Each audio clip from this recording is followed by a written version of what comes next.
Okay. I'd like to call the Thursday, October 26, 2001, regular meeting of the Planning Commission, Berkeley's Planning Commission, to order. First, Pledge of Allegiance. Everybody rise.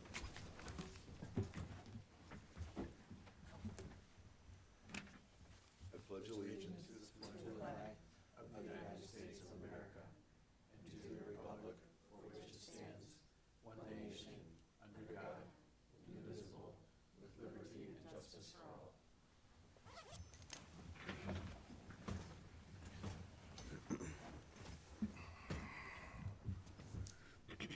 Point, roll call? Commissioner Bartis, Here. Commissioner Dolan, Commissioner Kempner, Commissioner Patterson, Here. Commissioner Petrosky, Here. Commissioner Richardson, Here. Commissioner Smith, Here. Commissioner Stern, Here. Chair Kaplan-Lansky. Okay, we need a motion to excuse the three missing members. Anybody make a motion? So moved. Support. Commissioner Patterson, Yes. Commissioner Petrosky, Yes. Commissioner Richardson, Yes. Commissioner Stern, Yes. Commissioner Bartis, Yes. Vice Chair Smith. Yes.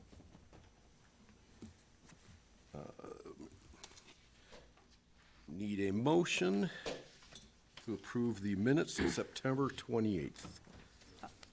We need an agenda first, approve the agenda first. Oh, I'm sorry, I skipped one. I gotta mark these off. Bear with me, I don't do this too often.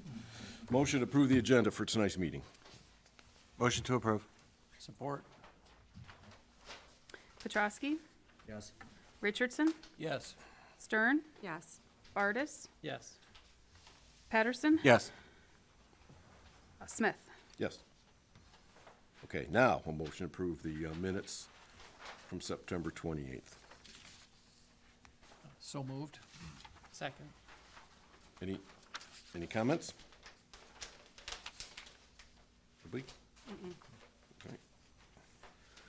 Richardson, Yes. Stern, Yes. Bartis, Yes. Patterson, Yes. Petrosky, Yes.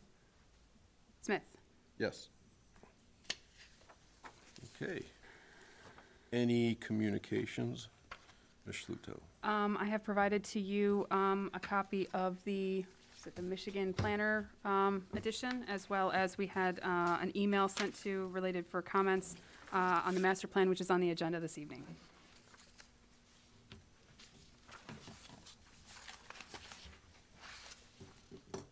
So at this point in time, we'd like to open the floor for citizen comments on any item that is not on tonight's agenda. I'm supposed to read a statement here first. For those attending the meeting in person, please step to the podium, state your name, place of residence prior to stating your comments. You have 3 minutes to speak. For those attending virtually, participants in the webcast can utilize the raise hand function by selecting Manage Participants on the bottom of your dashboard, then select the More button, the bottom right-hand corner. Moderator will call your name out loud and unmute you so you can speak. For those who have called, you can be placed in the queue for public comment by selecting *9. Our moderator will announce the last 4 digits of your phone number for recognition, unmute you so you can speak. Again, you'll have 3 minutes to speak. Once your 3 minutes are up, you'll be muted by the moderator. Additionally, we will read comments that were emailed to planning@berkeleymish.net prior to 5 p.m. Given the circumstances, with the virtual space, not be able to read through all the email comments, but know that we'll have them stored and acknowledged on the public record. So at this time, we will review public comments. First, those in person, then email, and finally those attending virtually. So is there anybody in the audience who would like to speak on something not on tonight's agenda? Don't everybody rush to the microphone. We're good? Okay, close that. Anything in the, I guess, email correspondence first? No, I have not. None? Okay. Anybody attending virtually?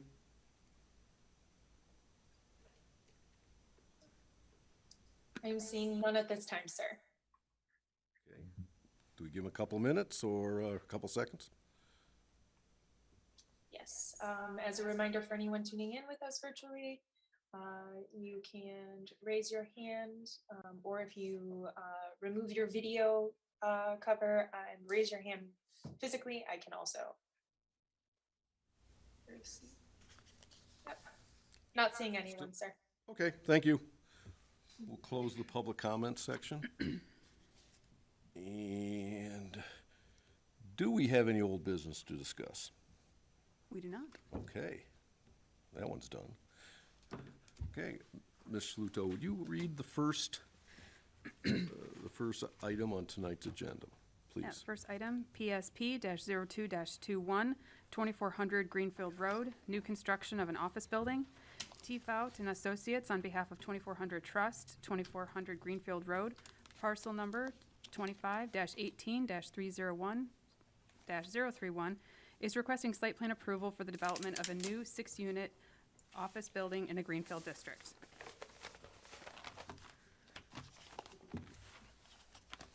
Okay, I'd like to reference my October 14th review letter, which was included in your packet. This is for the Green Medical Office Center, a construction of a new multi-unit office building located on Greenfield Road, north of Catalpa. The applicant is proposing to construct a 4,754 square foot multi-tenant medical office building that will include 6 new medical offices ranging in size from 564 square feet to 1,200 square feet. The existing site is vacant. Green space area is noted in the image that is provided on the cover sheet of the memo. The property is located in the Greenfield district. The applicant has noted that the medical office is not to be used as a medical clinic. That would include outpatient and urgent care. Therefore, the medical offices are permitted by right in the district. If that changes, a special land use approval would be required prior to occupancy for a medical clinic. The review and analysis for the proposed medical office includes land uses as noted above. These include professional offices for medicals, doctors, osteopaths, chiropractors, psychologists and psychiatrists. Dental and optical and other similar allied professions are permitted by right in the Greenfield district. Other office uses such as the dental, lawyer, engineer, other similar professions are permitted in the Greenfield district. However, this analysis is based on a medical office use and therefore subject to the parking requirements are included here for medical, not dental or any other office. So I've provided some background on the zoning and land use. As I noted before, the subject site is vacant green space and it is located in the Greenfield district. Now, this property has some background and some history, so I've included that in the memo, but I'll just go over it briefly here for any interested parties. In 2016, the City of Berkeley Planning Commission reviewed and gave conditional approval of a site plan for the development of a 12-unit apartment building at that site. Per our records, the multifamily project did not complete all the necessary requirements for the building permit to be issued. On October 5th, 2018, the former Community Development Director sent a letter to the owner noting the proposed site plan, SP-01-16, for the units, or for the 12-unit apartment building was declared null and void. As the Planning Commission knows, the site plan approval is valid for 1 year, so within that year you have to secure all your building permits. They did not do that, and at the time, there was no provision in the ordinance that would allow for an extension of site plan approval. So since that time, the owner has been working with a different architect and has redesigned the site for this 6-unit medical office building that you see before you tonight. Now, as part of any development in the Greenfield district, a public notice is required. So that was done in compliance with section 138-399. Now, this is not a public hearing, but the public notice was sent to all real property owners within 300 feet, at least 15 days prior to the meeting notice. And on subsequent pages, we go through the 6 standards of review for granting site plan approval. Now, this review letter is a little bit longer than some of my other ones, but this is a fairly complex district in relation to their setbacks. As I've noted here, the setbacks in the Greenfield district are not strictly from the property line. It's from what the new development is proposed to be, what it's next to, and what the separation distance is. So I've provided an analysis of the separation distance from properties to the north, east, south. We don't need one from the west because it's Greenfield and you don't need that. So there is some heavy analysis in there to go over. Now, everything that I've highlighted or has been underlined in this review memo are things that need to be addressed. And if you go through the memo, you'll see that there are a lot of things that need to be addressed by the applicant. So without going through everything all at once, there are a number of things here. And not only that, HRC, our engineering consultant, reviewed it, DPW has reviewed it, and the fire marshal has also reviewed it, as well as the Road Commission of Oakland County. In light of the fact that there are so many outstanding things that we feel need to be addressed, I'm recommending to this planning commission that they postpone this item until the applicant and the architect engineer can work through a lot of the underlying issues that need to be addressed, such as the parking, the bicycle design, the material color samples, the masonry walls, the dumpster enclosure. All of these things are minor in scope, but when you put them all together, it means that the site plan just isn't ready for this body to review. It would require a lot of the administrative team to go through each and every one, and I just don't feel that it's ready for this body to make a determination at this time. But with that, I'd be happy to answer any questions that you have.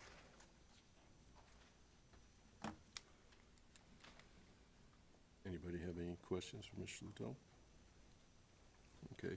There's more history to this site, I believe. Before that, maybe you were here, Mark, we had a work-live project. I remember the apartment building. I Yeah, don't prior to remember- that, there was a live-work project that was 6 or 8 units for this property. This property over the decades, well, I've been here for decades, but over the decades have had several interested projects.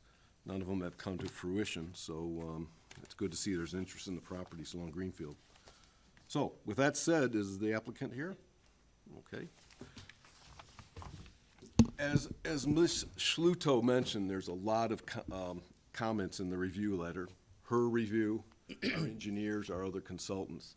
Now, just so you know, if we go to vote on an approval, you do need 5 of the 6 people here tonight, because you need, and we're all good people, but you need a majority of the whole planning commission, and the fact that we're missing 3, you would still need 5 votes. I reviewed the planner's comments, and some of those items are included on the drawings. They're just not on certain drawings, but if you look at the whole packet, I can Okay. point out where those items do occur and where we comply. Okay, If we wanted to go through, I believe we can start on page 4 of her comments, where it says, based on the scaled plans, the proposed office is 23 feet from the north property line at its closest distance. The submitted plans shown the distance of the proposed office is 25 feet from the north property line. This is inaccurate, it must be corrected on the revised plans. If you go to our sheet SP1, you'll see on the north side, it is 25.65 feet from the property line. And then on the south side, well, let's go to the east side. East side, we meet within the 15-foot setback. To the south side, there would have to be dimension added, but just looking at the dumpster, the 10 feet for the dumpster, the 8 feet from the dumpster to the property line, and the 5 feet from the sidewalk, that gives you 23 feet for the south side.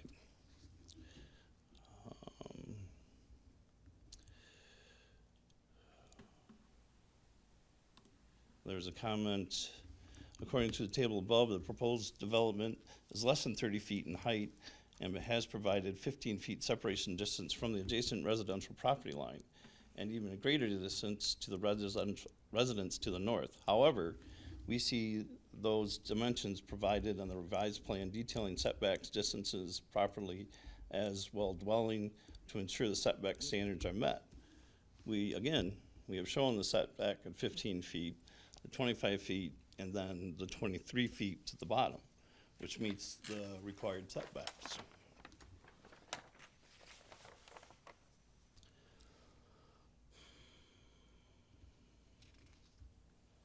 As far as the parking, they note that the proposed 28 parking spaces, which we do have 22 on site, and then we have the bike racks, which account for 2 parking spaces. There are room for 4 bikes, and then we're in the process of having an agreement with the adjacent church property to use 6 of their parking spaces during business hours. And that would give us a total of 30 spaces. Do you have that parking agreement documented yet? Do not have that in writing, Okay. but I'm working with them on. Okay, because that'll be a condition. Of course, yeah. Okay. And then in my write-up on this type cover sheet, you notice how there's a reduction as far as the 70% and then an additional 10% of the square footage to get to that 30 parking spaces, excuse me. Excuse me, what is that additional 10%? Now, Aaron, we talked about that as far as there was a 70% area usable plus an additional 10%, was that? Well, your parking modification is based on your usable floor area, so the usable floor area is 70% of the gross. And I had mentioned that the planning commission does have the authority to make a 10%, up to a 10% modification, but you have to request that and explain why. So that wasn't Okay, no, provided I on guess- the plans. That was something we had talked about. Yes, okay.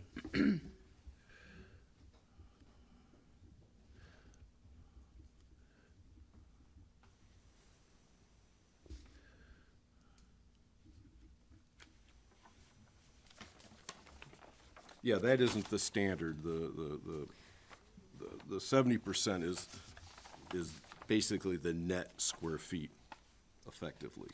The gross. Yeah, Correct. and I mentioned Yeah. here on page 6 that if you were looking for that 10% modification, that's something the planning commission could entertain. However, you'd have to kind of give reasons or justification as to why that is. Yeah, It's not a given. In the smaller offices, if you had a psychiatrist or you don't have a big waiting space where you're gonna have multiple people coming in and waiting to be seen, it's more or less you have your single appointments and your occupant load may be 2 to 3 people. So just in the middle units themselves, you're looking at a smaller quantity because that's 4 spaces, and then we have the 2 larger ones on the end where you might have a waiting room or you might have multiple exam rooms. And that's where I feel that 10% would come into play. But I'd have to ask that from the planning commission to happen. Well, I think that the point of the ordinance, the 10%, is if the planning commission, it's our discretion. And we've had 2 cases, I believe, already, where there was a landscaping.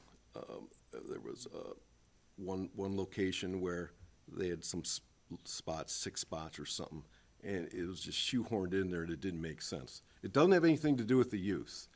It's something on the overall site. And the other was the fact that if they were giving a waiver, and I don't think we went 10%, I don't remember how many space it was, but if they were given that discretion, they could add a whole lot of landscaping and make the site a lot better. So that's where we come from with that 10% discretion. It's not a function of the occupants, it's a function of the site Okay. with a regular, some irregular location that has a better use than being paved. And anybody else have any comments on that? Oh, I agree with what you're saying. So, Okay, so that's an issue with the parking to be resolved. As far as the signage for the compact cars, yes, that would be mounted on the building so they know that they're compact parking spaces. That was a comment that was made. There's some recommendations of painting crosswalks, that's fine. now, is that something you would revise and resubmit? See, Yeah, a lot of these things are very small, as Ms. Schluto Yeah, mentioned. and what my approach is that we look for a conditional approval based on that we're gonna revise our drawings and resubmit them to meet this, instead of having to go through the whole process of 16 sets of drawings, having another meeting to just wrap up small items. It's like the dumpster enclosure. While cedar, cedar gates are used typically in any community as far as the doors for a dumpster enclosure. Yes, they do rot over time, but that time's, 10 years, 15 years, so they can be replaced. It's a renewable material. I didn't have any other materials that I've used as far as for a dumpster enclosure, for a gate. And I didn't have any recommendations from you, Aaron, as far as what's, I've seen Would vinyl be used, approved. I've seen vinyl used many times, as long as, you know, because it weathers it survives the weather a lot better. And with the wood, yeah, it might get 10 years, but, you know, you're looking at 8 years of it kind of falling apart and looking dilapidated. I'd say most of my centers do not have that problem, but it's your recommendation. That was a screen. Oh, there was a comment about screening of mechanical rooftop units. There are no mechanical rooftop units. The mechanical units are on the side of the building, they're wall pack units. Okay, that was not clear. Are they gonna be Yeah, they're wall gonna be packs, wall like a packs. Johnson Aries type Yep, unit? yep. Okay. And those are in the back, I take it? Yes, they are in the back. It's the same with the electrical panel and how that service is Yep. coming Oh, it into does, the building. okay, through wall HVAC units Yep. too, yep. There's also the bicycle detail in the engineering drawings. As far as, there was a comment based on the window coverage, and as far as the street, it is below I believe it was what, the 30%, is that what we're looking for? Part of that is because these are offices, some of them, when you normally have window space, you're trying to advertise or show something to look in, but otherwise this is a west-facing facade, and just to have more windows decreases your thermal wall as far as, you know, what your R value is gonna be, and anytime you have bigger openings, that's more heat loss in the heat loss in the winter, cooling load in the summer. So, and we're not going super high. It's about, if you had a desk in front of a window or a CD in front of a window, you'd see the back of the seat before you see the sill of the window. Oh, your sills are, let me look at this. Okay, your sills are about 4 feet high. Can we back up? Sure. I'm sorry. I got out of order. Well, no, we might have skipped over on page 6. Let's see, Greenfield Road, signage, okay, that's separate, okay, page 7. A comment was regarding the curbing. Oh, yes. The curbing, it's not clear, the curbing is to be installed around the entire parking perimeter. Well, on the north side, I would say no curbing would be required because your drainage is going to the middle of the site. That's your high point on the north side, so it's draining down. What the curb proposes, what function if it's not guiding water to a drainage system? Where does the curbing end? It would end, if you're looking at SP1, I'm on SP1, yes, sir. the curbing ends pretty much at the top where the 11 is for the parking count. At the ramp? Yeah, at the ramp, because that's for the bicycles. Okay. So, the rest of the site, I guess it's just not clear. You know, you can make a reasonable argument for maybe not needing curbing all the way around, although it makes it neater. You know, it's a better separation between the landscaping and the pavement. But it's not real clear here. I guess I see a double line at the west end in front of the parking spaces, right? Yes, that's correct. That's all curbing? Yep. And around your little island here at the entry? What about the south end? That is just, no, that's just a transition from the paving to the sod. Much like the north? Yep.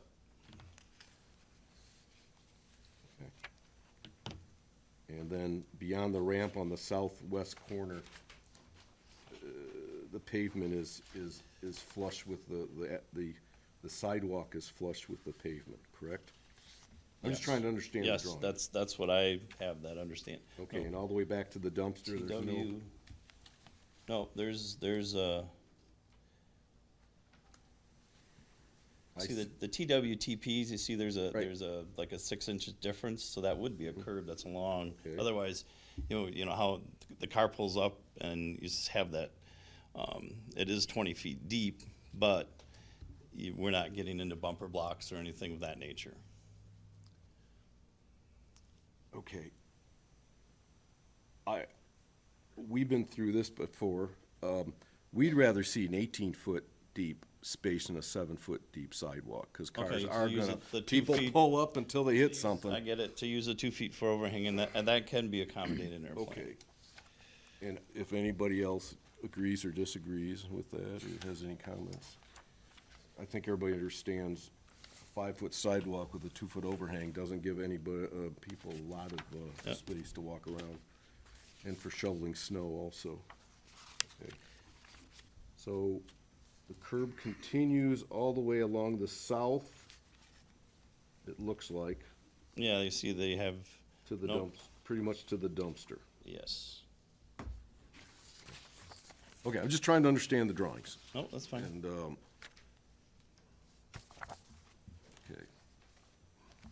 And we do have a walk along the backside since these are medical offices. So if somebody's sitting waiting to see the doctor can slide in and out as wanted. can slide in and out, okay. My doctor runs away when he sees me coming, so. Okay.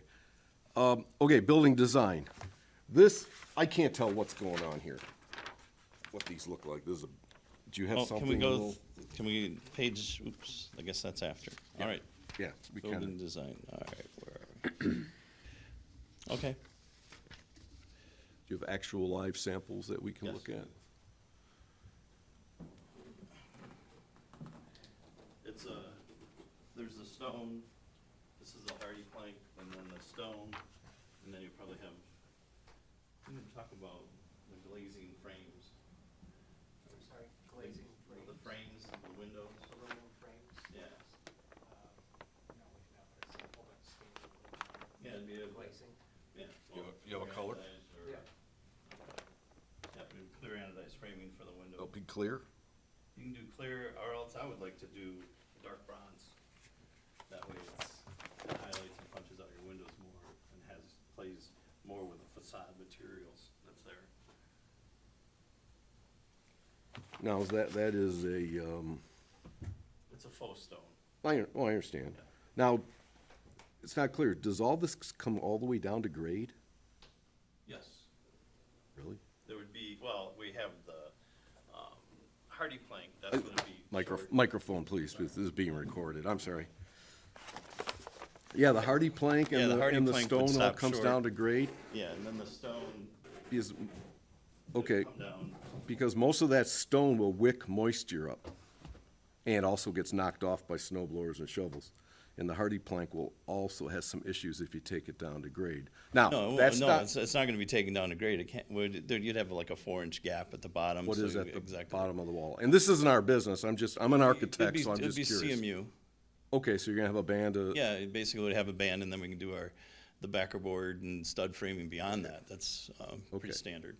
okay, I'm just asking because of, we run into this issue too in our office, and that Okay. those Oh, no, two no. materials don't work well right at grade over time. I have a couple Some of the stone, they say will, but a lot of it wicks Yeah. No, wicks it- moisture and it gets knocked off, so we've seen that, okay. As we work our way down here, your screen walls, the screen wall around the property, 6 feet's fine, Yep, but the red wall, paneled screen wall is not acceptable. We want a unit masonry wall, and that's in the like ordinance. the faux No. pressed concrete, okay, No, with the steel channels? yep. No, the ordinance, I believe, I don't know if you need to read it, but Well, by definition, we talked about this earlier, masonry wall is a built-up construction or combination of building units or materials of clay, shale, concrete, gypsum, stone, or other approved units bonded together with mortar or monolithic concrete. Reinforced concrete is not classified as masonry. and the only word missing in that definition, we've been through this before, we have not had a chance to repair the ordinance, is decorative. Gray cinder block has not been acceptable in the past on the outside. Okay, so it could be So if it was a split face or something of that nature, a integral color, that would be acceptable. okay. But we don't accept the panels. Because the neighbors, I know most of them have garages, but they have to look at this too. Yeah, that was And, getting to the landscape about that, because we do have on the north side, we do have a 6-foot wall which steps down to the 4-foot wall for sightline and Right. more landscaping. Yeah, and I think we're see. mostly concerned about, well, that one residence is, 8 feet away from the property line, but that's where it is, 8 or so feet. But along the back, you have 2 or 3 residences, or 3 residences that do look at this wall also. So that would not be acceptable and we've been consistent with that for years. Yep. And then under the dumpster enclosure, you said 6 foot 8 inches. On the engineering drawing, it says 6 feet or 8 inches, so it's gonna be 6 feet, so that's, Yeah, that's fine.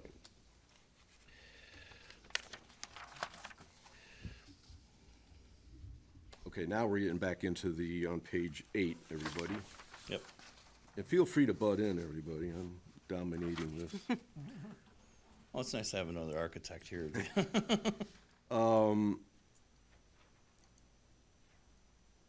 Okay, they're on the inboard tenants, 2 through 5. They're with and are these doors are also gonna be, Aluminum glass, aluminum? yep. so they're real close to 30%. I came up with a different number, but, 5 people could calculate this 5 different ways. The end units, it's a little bit short, 22 instead of 30. Well, I want to point on the end units, I know it's not on the street side, but we do have windows to windows. the side windows Right. for that. Yep. So just make a point that's where I was going with that. There are some side windows. We have accepted that in the past. And we talked about, there's no roof equipment, maybe a fan or something, but there's no major roof You'll equipment. have your on the roof. venting going through for the johns, that's about Okay. it. Landscaping. Now, the only areas that we have for landscaping was on the north side of the building, and that was starting in the back and coming to the front. Again, I'd point out that there is a 6-foot wall that separates the neighboring residential to the medical office building. It does step down to 4 foot in the front for sight lines as of the neighbors pulling out of their drive accordingly. How is that existing 4-foot high chain link fence? Do you know how that's gonna be handled? Well, we're putting up a whole new fence. It's part of which would actually clean it up from a chain link fence.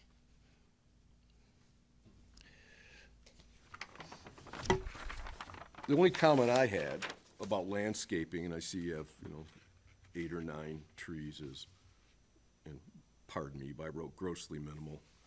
We'd like to see something else. I know the back has a 6-foot wall. The rear elevation, and again, we're not aesthetic police, but the rear elevation is almost nothing but hardy plank. Be nice to see a little pieces of green coming up through there to temper that 90 or 100-foot wall of hardy plank. That's 15, 16 feet tall. Be a Yeah, my little only nice. issue with there was that it was a very narrow landscaped area. And, what sunlight is actually gonna hit that with a 6-foot wall on one side of it, and then your building height for on the next side of it. Well, we'd ask you to think about it. Okay, so, any other comments on that? Marty, do you Is have, it- do you have the east elevation there? It doesn't look like the hardy plant. East elevation? Yeah. The rear of the building. There's let's hardy. talk about what's that? I mean, there is, I also have mine on my computer screen. Right here. Or something else we could do is introduce some vertical elements on the building know what it itself, is. just to divide Yeah, it and the only up. reason I said that, I mentioned it before, the neighbors have to look at your building, look at the building, and it'd be nice to at least address it a little bit. I see you have a little stone that turns the corner a couple of feet, but I don't know about everybody else. And there's a small casement window or awning window here, but be nice to throw a little interest on this back wall for the neighbors, because they were here first. And, hardy plank isn't a horrible material by any means. It's an adequate material, but it'd be nice to throw a little articulation on the back wall. Did you see what you needed to see? Yeah, I saw that. Thank you. Does he need? So I'd like to step back and if I could ask just a very basic question, Sure. which you can swat out of the park if you think you can. I like to ask simple questions. Did you ever give any thought to putting the parking in the rear instead of the front of the building? Yes, we did, and I think even on the other site, it didn't seem conducive that you'd have your building up front, but then with the adjoining neighbors, that's even worse that they have cars pulling in. Well, you'd have a wall there, though.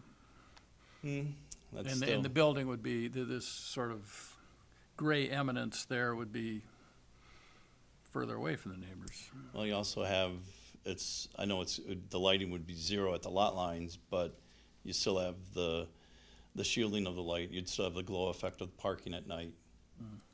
So that's the other trade-off, it's, give or take. I think the windows, to me, would be more of an issue if the building, the west elevation were closer to the street. As it is, it's set back and, the whole idea of the window requirement is to lend an aesthetic to the streetscape, which we don't really have with this plan at all. It's a,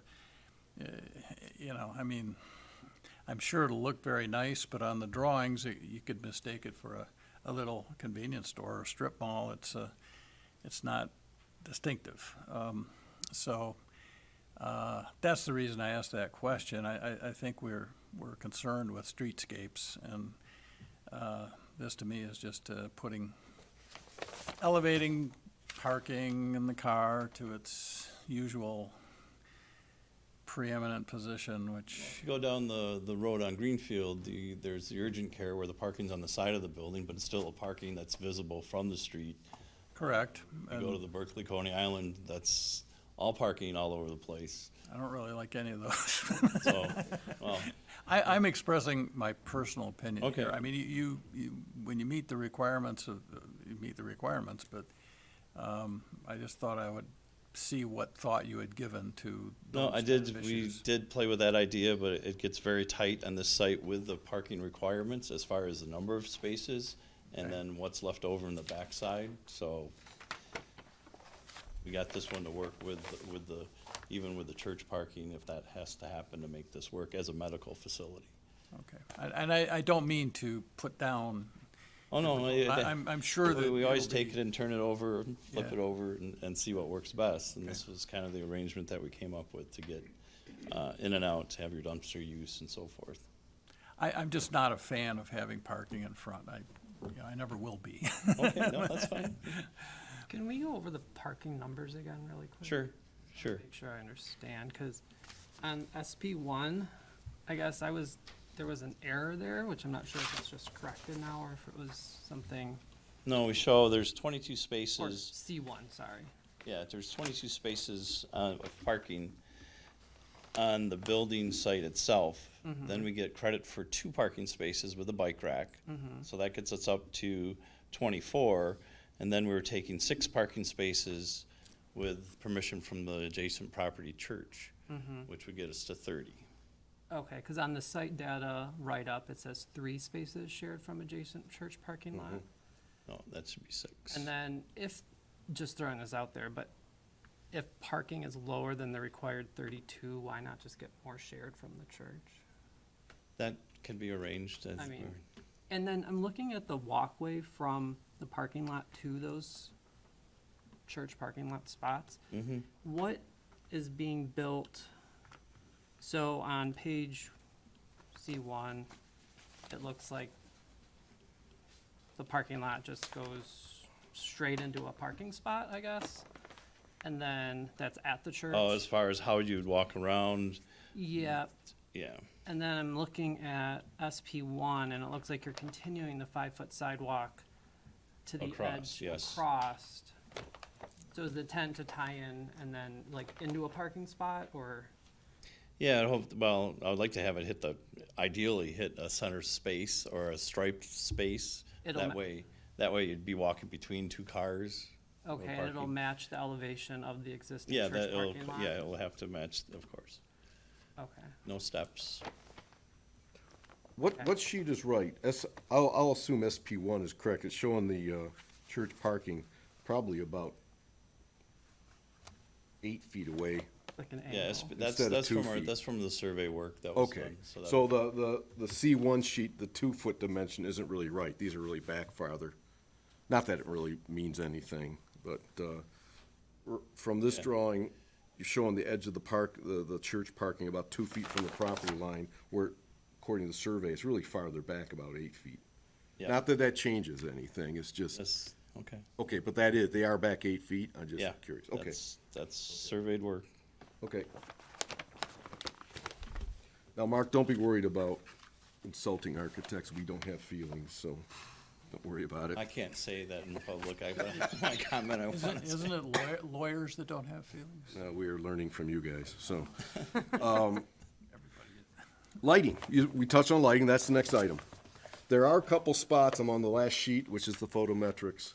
There are a couple spots in the center of the building where lighting does leak over beyond the property line into the neighbors. Yes, and we will adjust that accordingly. That's, I noticed that, and Yeah. to get that lighting photometric done was a, I don't want to say Hail Mary, but it was a last minute, and can get that revised. And also, lighting again, and Mark, Mr. Richardson brought that up. There's some pretty intense lighting. You got 11-foot candles, that's not intense, but bright lighting. By revising those fixtures or lowering them or adjusting them, that'll bring all that lighting down. Yep. Yeah, we don't want nuisance lights. I Yeah, got we that don't from my want neighbors. So. Yeah, okay, we don't want that, yeah. Okay. Anything else regarding the photometrics from anybody? Okay. And we talked about the dumpster. It's a maintenance issue with the cedar, I agree with Ms. Sluto about the cedar. They tend to sag over time. But we have used them too. It's just a maintenance issue, and she's exactly right, but so we have a maximum of 6 feet in height for the for the dumpster enclosure. Okay. Okay, now, there's, and that's Ms. Sluto's comments, and I might have had some others here, I'm sorry.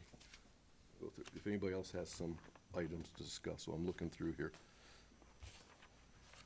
There's some issues or some concerns about, sorry, butter right back in. Nope, never mind, I'm sorry, if someone else has something, please. I had a question. On the proposed underground detention, it's just shown as, there's no dimension, but it's just shown with the dimension type line across the center of the parking lot. On SP. Okay, no, I'm looking at that. and SP1. That is if you look at proposed underground detention, you'll see there's leaders that go to the sides, and it also goes to the front and back. And that is to meet the 100-year storm requirement. Okay, so where are those line leaders again? If you start at the parking 11 indicated, and if you go down 2.5 parking spaces is right in the middle of the site, you'll see the big box. You see there's a proposed riser. Those are the risers that come up from the underground detention, and then it's how it's also fed down. So that is it's a large area, because it is a 100-year storm, so. Okay, and then is the detail then with these underground 54-inch HDP pipes, those are just gonna be under the parking lot? Yes, yep, Okay. yep, that's what what water goes into, and then it slowly seeps out. And We often approve conditioned on approval by the DPW? drain authority. They have the ultimate say on Yeah, and Stormwater again, a lot of the Hubbleroth and Clark comments were final engineering comments, which we have to do anyway. I don't see that having a big impact upon a site plan approval, to have final engineering completed. We have to do it we eventually. often give conditional approval based on fulfilling that condition later. Yeah, we have, just like our building permits and everything else, this is just the first phase. Any other comments from anybody?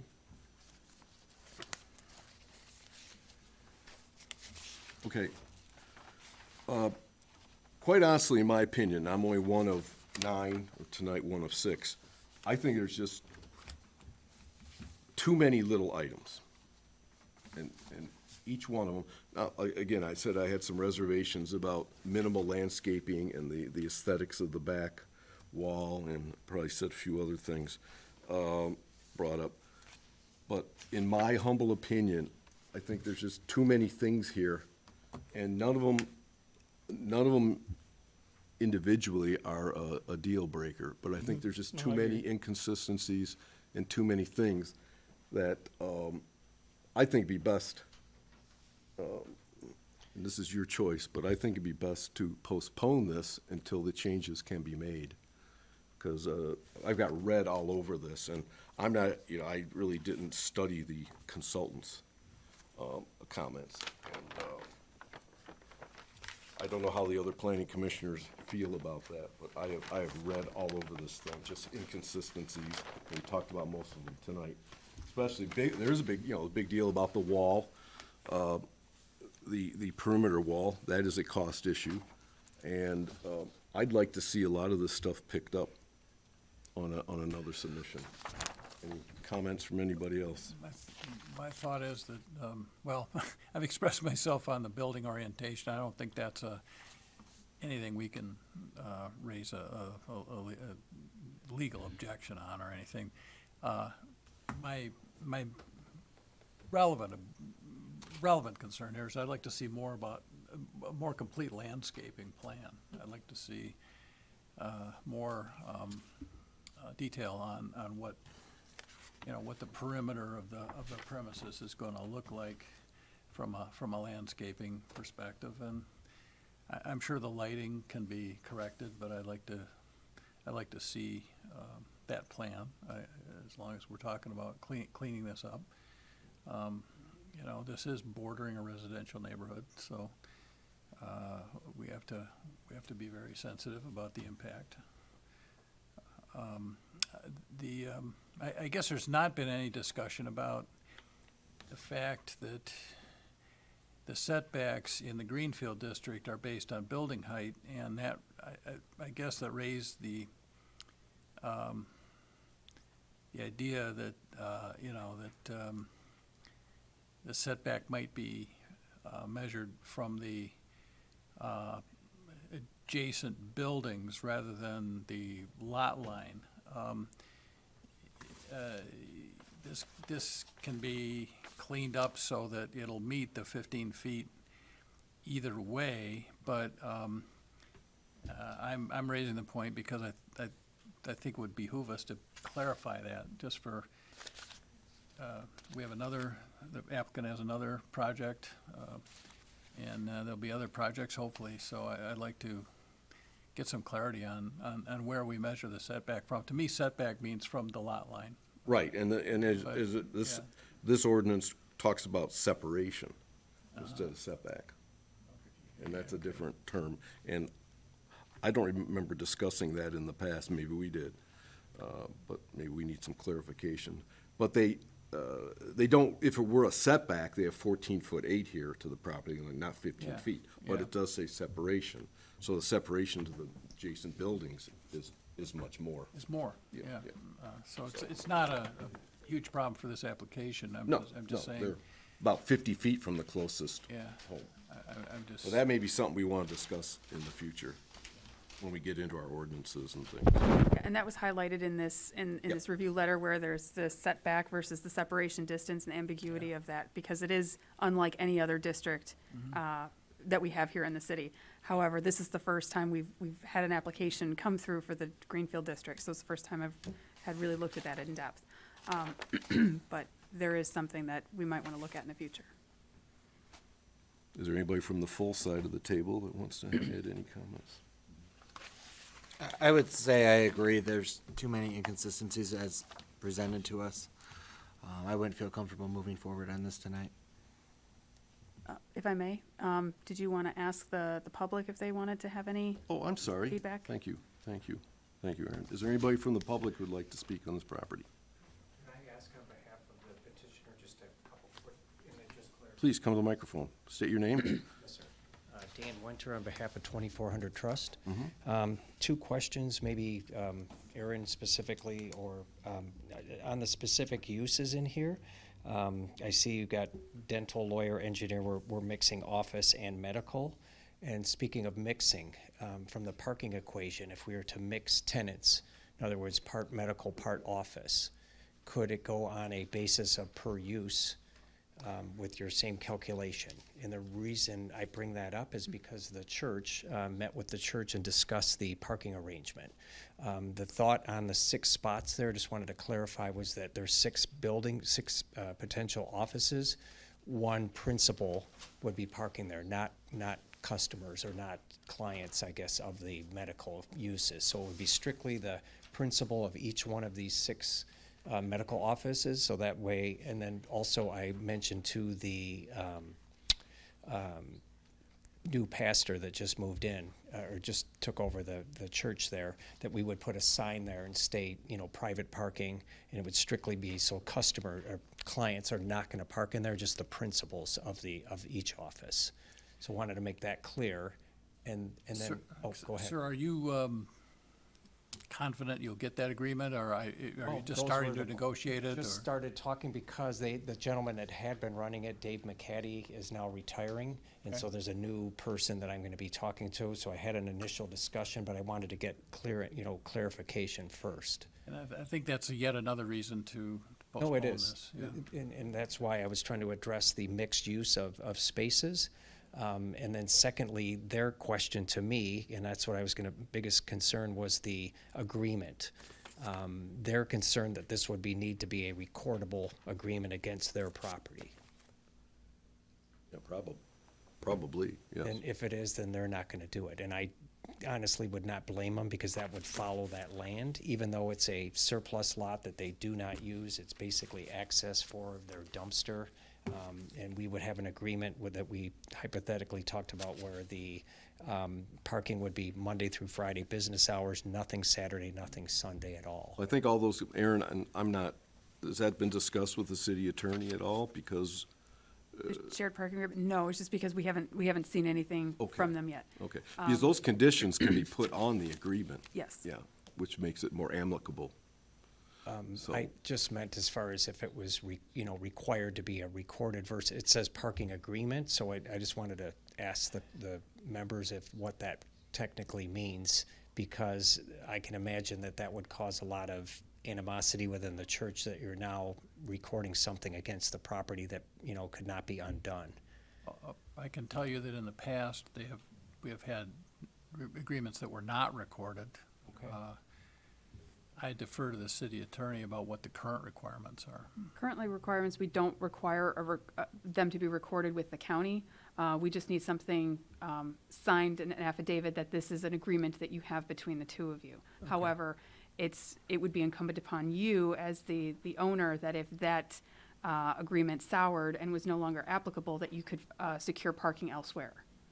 Okay. Or you could lose an occupant of one of your tenant spaces. Okay, and that was I guess, sort of my first question was, with those 6 spaces, this is based on a strictly medical use that we're asking for all 6 spaces. Well, and that's how this application was presented, is that this is Understood. a medical office. So we reviewed it as this is parking for a medical office. Now, other professional offices and dental are permitted in the district, and those could be utilized in the future. However, your parking requirement for this site plan is tied to a medical use. So dental and regular office use are different. So you may not meet that parking requirement for those individual spaces if you try to change the use. Does that make sense?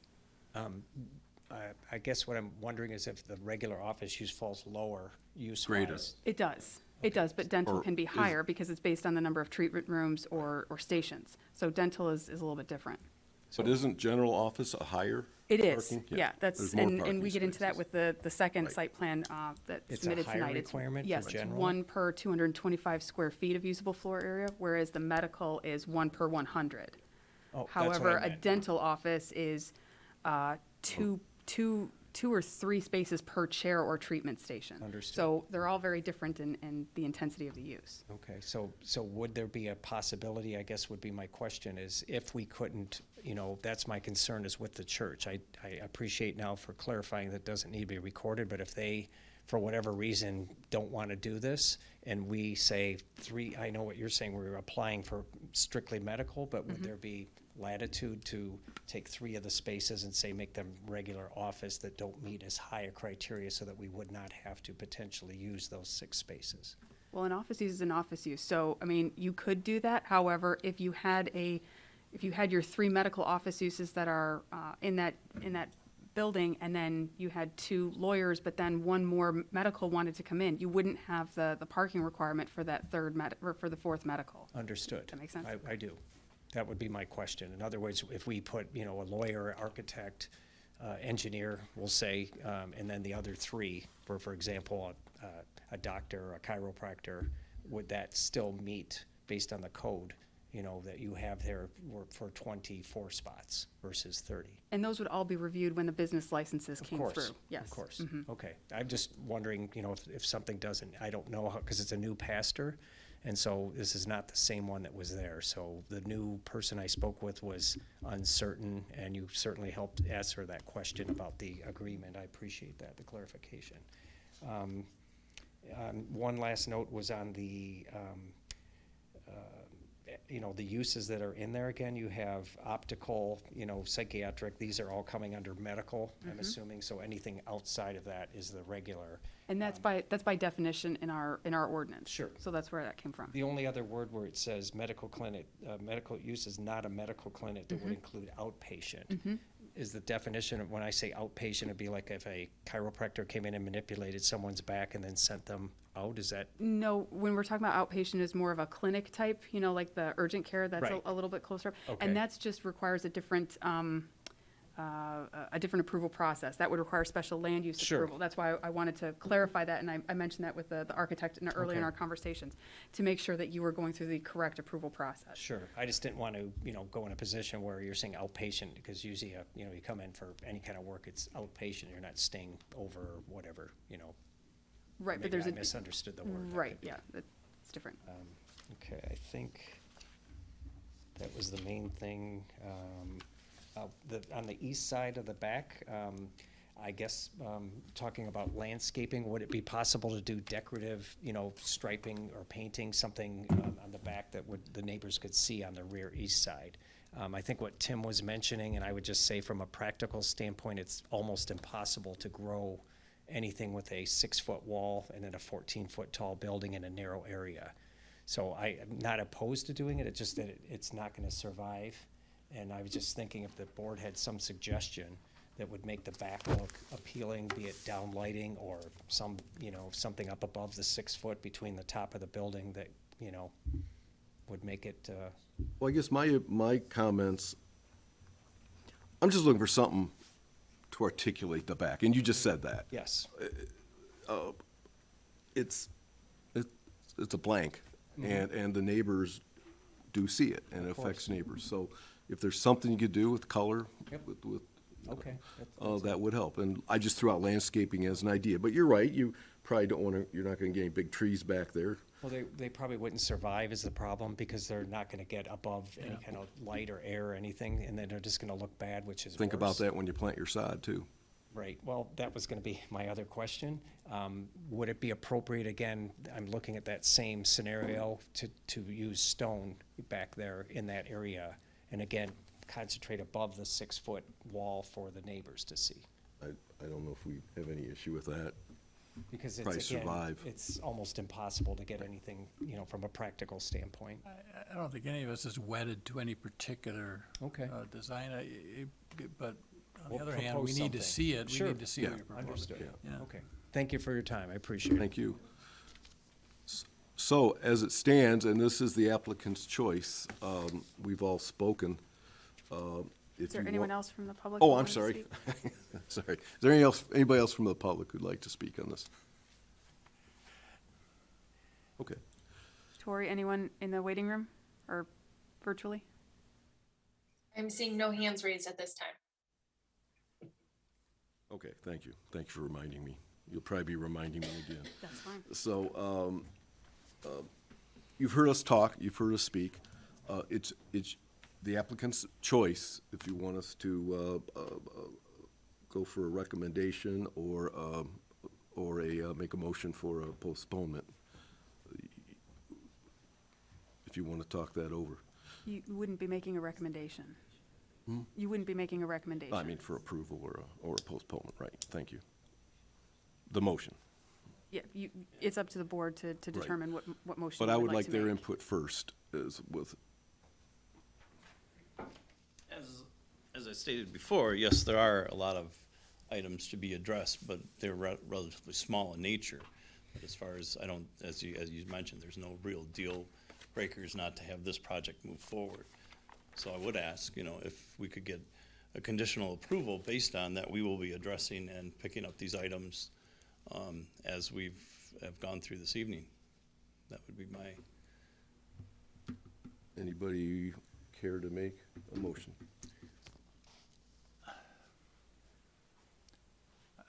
I would move that we postpone this item on the basis of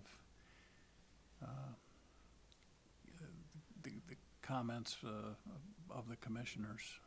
I think that's the sense of this commission at this time. Do I have a second? I'll support. Any other comments? Any other comments? Like, we are allowed to postpone, make this motion, right? We don't have to approve or deny. Oh, correct, Okay, yeah, okay, absolutely, okay. yeah. Yep. Okay. Okay. Stern, Yes. Bartis, Yes. Patterson, Yes. Petrowski, Yes. Richardson, Yes. Smith. Yes. Okay.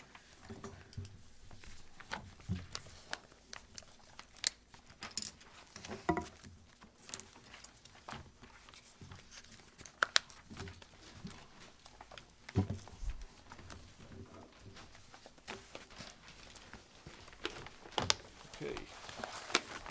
Ms. Shuto, while I wind all this up, would you introduce us to the second item tonight, Yes. please? Okay, so, second item this evening is for PSP-03-21, 3462-3478 Greenfield for construction of a new multi-unit office building. The applicant, T. Fountain Associates, is on behalf of North Green Trust, is proposing to construct a 4,644 square foot multi-tenant office building at 3462 and 3478 Greenfield Road. That will include 6 new offices ranging in size from 602 square feet to 1,105 square feet. The proposed development will be located on 3 existing parcels on Greenfield, north of 12 Mile. 2 of the parcels currently have single-family homes and are currently vacant. The parcels will be combined prior to construction of the proposed development, and the applicant is proposing to demolish the two houses, the sheds, the garage, and any other infrastructure on the property. The subject site is zoned Greenfield District. As I've mentioned, professional offices are permitted by right in the Greenfield District.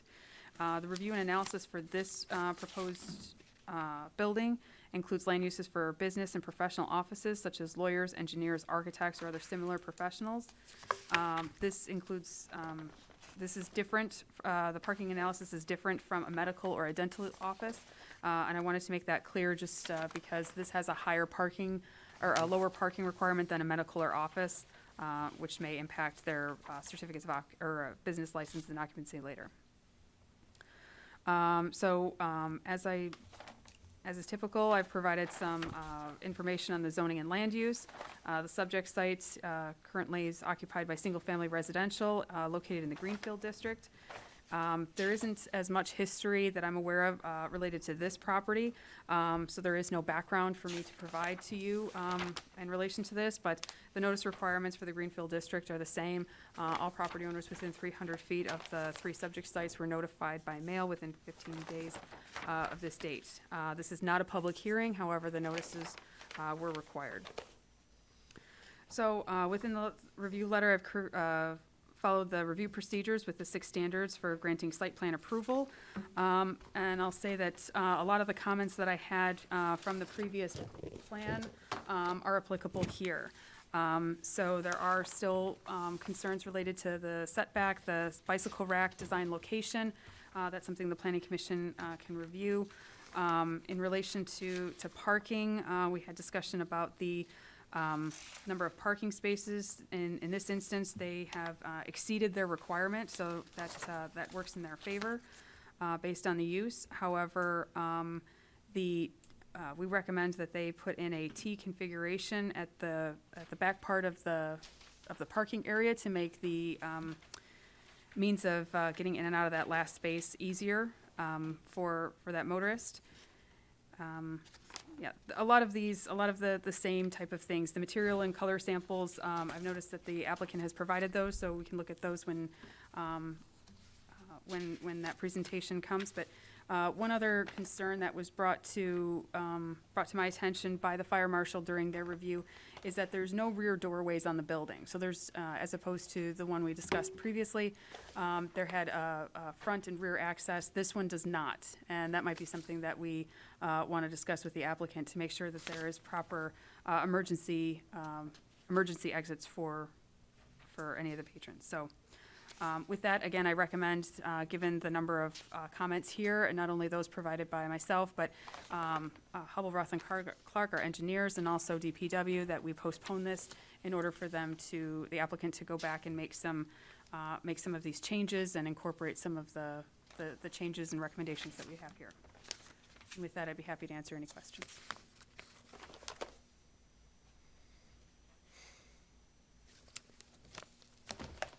Mr. Sluto, I don't want to go through the whole list again unless anybody wants to. I think the comments are pretty much very similar. I have a couple extra comments. But as far as the wall, the rear wall material, the dumpster, the front sidewalk and parking space is 18.7 in lieu of 20 foot and 5. There's a few other.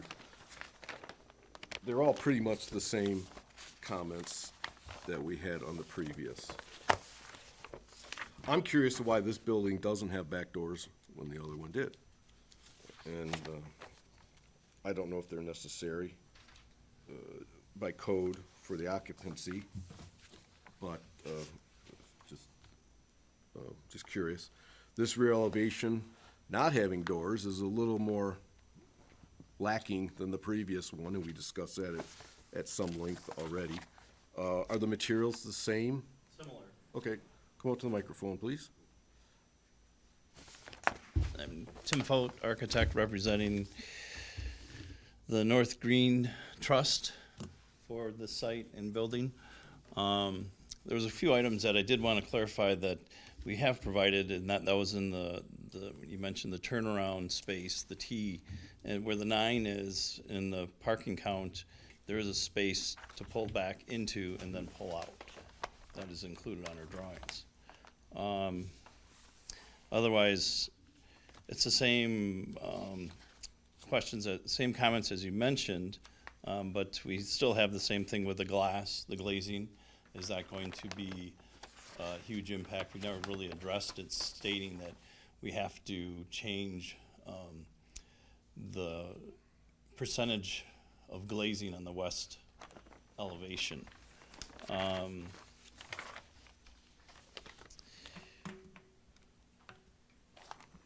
Parking we talked about. Again, the same thing that we have, there's an existing, on the south side of the property, there is an existing wall with the Berkeley Coney Island, and we'd like to infill from the property line to our parking with just gravel, because that's, again, that's what is gonna grow there. That was a question and a comment. Then I did have a question as far as the setback, as you talked about, between buildings, and the building height. We are a single-story office building, and you have a multifamily building next to it, which we are more than 15 feet away as far as the buildings. I just wanted to clear, is that an acceptable condition? Because you don't really have it listed as far as the setbacks between, it's just a separation between buildings, not a separation or a setback. That was probably one of the biggest ones that I had noticed. Talking about from the north, the adjacent to the multifamily? From the north side, we do have our screen wall that runs across. There's a 7'3" from the property line, but then there's a 15-foot existing space from the wall to the existing multifamily. Yeah, and that was something that I asked, I think the planning commission would be able to, I mean, if we're looking at from the setback or from the separation distance, that'd be something that the planning commission could review. Okay, this is quite a bit closer than the previous one, but we're looking at a parking lot. There's a little bit of overlap between the multifamily building and the proposed building. And I don't know, what is the total distance? It doesn't look like it's 15 feet, the existing building. Oh, it's 10. So it's 10, 8, and 7, so you're about 18 feet between the two buildings, according to these dimensions. And then again, also that south facade of that multifamily, you have a window on the second floor, which I believe is a bathroom window, which is normally shuttered. Well, I would hope. Okay.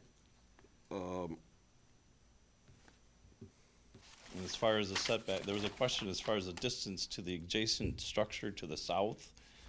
We have 45 feet from the property line to our south corner, and then you have the parking, the Berkeley Coney lot parking, and then the building. So you're over 100 feet between structures, which is, Just, nothing was provided for the south property at all. okay. Yeah, we don't know where everything is, and it didn't show up on any of the surveys or the site drawings, so, but it is rather far away. Yeah. You're correct. So, well, we'll get to the comments. We're all here on this topic. Okay. so you guys know, so. Yep. And I'll try not to forget this time. Okay. Well, I'll be reminded. So with this whole thing about the separation versus a typical setback, yeah, we don't really address a side-to-side situation here, right?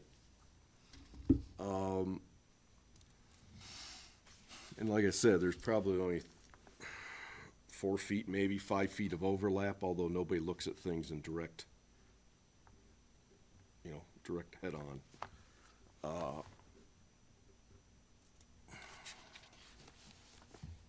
I do see with the 45 feet from the parking lot, there is some wiggle room to move the structure a little bit.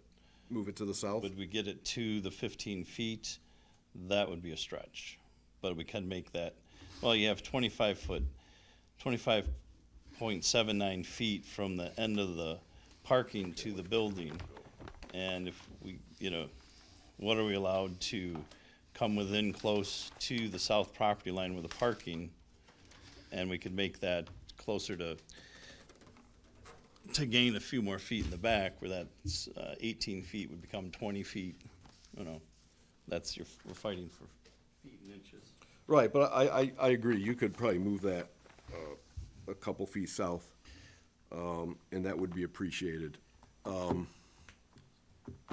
But we really don't have anything, this, as I said, there's a little bit lacking here in the definition for the, now that's a two-story apartment, Yep, 2-story, so there's a very low roof pitch, so but it's. the finished floor is raised about 3 Yeah, it's feet off 3 the grade. feet, 8, 9. 17, 20, And it's about 23, 25, 4 feet to the center, Center, the yep. midpoint of to the midpoint of the roof or so. But the new building is 30 feet or less, Yes, to a single-family home. and we're only 18 feet 4 at the high point. Well, but we're talking about new building is 18 feet or whatever. Yeah, 18 give or and change, take. yes. We don't talk about the adjacent building other than when we have a taller building and adjacent building, but it is 15 feet. Are you following me on this? Everybody following me on this? So the fact that and this is my opinion if I'm not reading it wrong, we don't have this situation in here, but we do have 18 feet, could go to 20, but our requirement for similar, if you extrapolate these, is only 15 feet.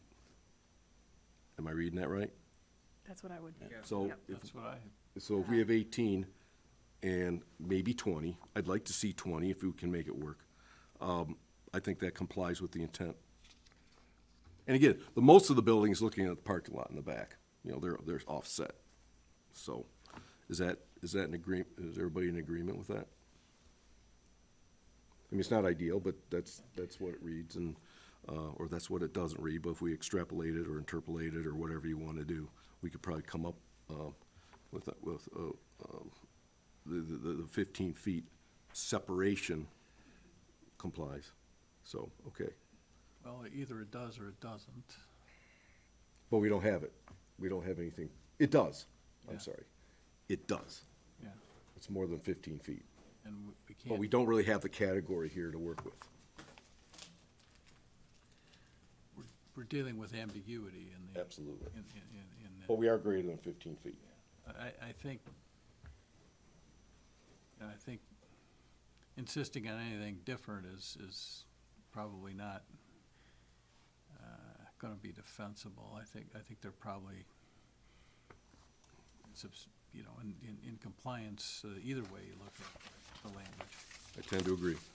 yeah. Anybody else have any comments on that? Aaron, do you have any comments on that? Okay. And you do have extra parking on this site, which is good. So you're looking at a similar material, the hardy plank in the back. Sorry, I Yes. went back to this, and more of a linear. Yeah, it's more of a linear brick and Okay. so you have your hardy plank. This is post stone and a horizontal and then a brick. Well, that won't be a full face brick, it'll be thin brick, correct? Or is it full faced? Haven't detailed. Okay. It could be either or, I'd say. for that. Okay. Okay, thank you. The other thing on the elevations, I already talked about the rear. If anybody else has comments, we'd like to see some kind of articulation.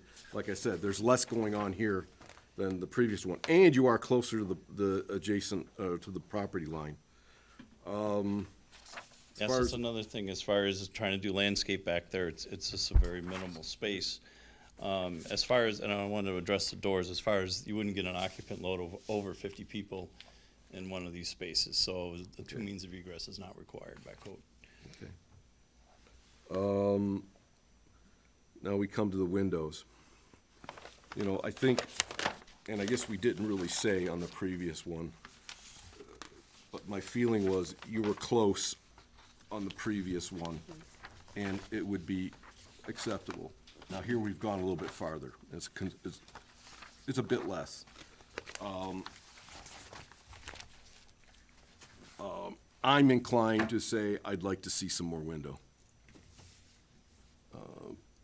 You know, when you're real close is one thing, but this starts getting a little farther away from it, and we can't really justify accepting this. Your window sills are at 4 feet. These are not medical offices necessarily, professional, some other kind of office, professional office, whatever. I'd be inclined to ask you to drop the sill. That's probably the easiest way to add some window. That is true, but again, you know, if it is an office space, you normally have office, or desks in front of windows, and what do we have at our desks these days? Big computer screens, so what are you seeing through a window? A backside of a computer screen. Well, the window requirement isn't really for the purpose of allowing people to look into any building. And it's an aesthetic requirement designed to promote a vibrant streetscape. And again, I mean, if you're gonna put the parking lot in front, I think we've already defeated the purpose of a vibrant streetscape, and I don't have as much of an issue with the windows, because, No, it can be done. I mean, it's just a small, I mean, if you lower it 6 inches, 8 inches, that's, I mean, the That closer you makes can you get to the closer. requirement, the better, no, you know. that's fine. But Are we including the door? That includes the door, Yes, but it is that a includes glass the door. The glass It door. is a glass door. And it's not all glass. You know, a lot of it's framing. And I don't know how this is calculated, and No, I use just the frame outline. that's probably what people typically do. And here we are a little different. We do have parking on the side, so it's not double loaded on the front. I'm Understood. yeah, trying to make amends. Understood. So, other than the other comments that mirror the previous building, I would like to see more glass. I don't know Okay. about everybody else. Yeah, one yes, one no. well, I'm not saying no, I'm saying it's not a hill I'm gonna die on, but obviously, the closer they can get to the requirement, the better. There are some photometric issues in the back. Oh, I'm sorry, no, there aren't. Well, on the north side there is. They're minimal, but, you're across the property line considerably, and there's some, it's not a lot, but it is, Okay, does no, not comply. we'll get those items addressed. And on the south end, there's no lighting whatsoever, I'm sorry, there's no lighting whatsoever at the south parking. And we're approaching that point in time where 5 PM, 6 PM is pretty dark. Well, the Berkeley Coney Island parking lot is overlit, and we can borrow. You can take advantage of you know, that. Yes. They may not always be there, but, okay. I don't have any, I guess I can't. I'd rather see less light than more light, I guess most people would. And I think everything else being all the same, the only issue we had was the north, and I think we talked about that. I'd like to see a little more window personally on the front. I don't think I had anything else to say. Is there anything else from the fellow planning commissioners?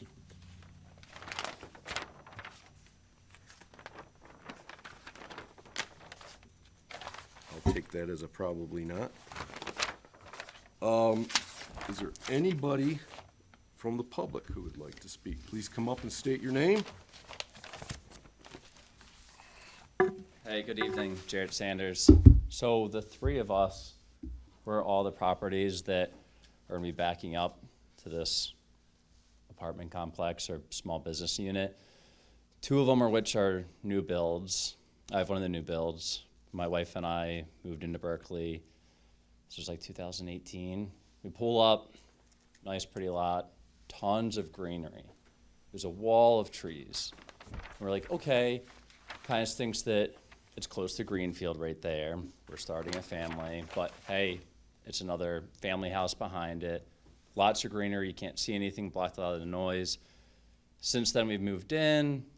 They tore all that greenery out, and we're like, okay, that stinks. So we started planting some arborvitaes and stuff in the back to try to help, build it up, block some of the noise, make it more aesthetically pleasing, because we went from a greenery background to now looking out our back door and we see a glaring Wendy's sign. So we're like, okay, this stinks.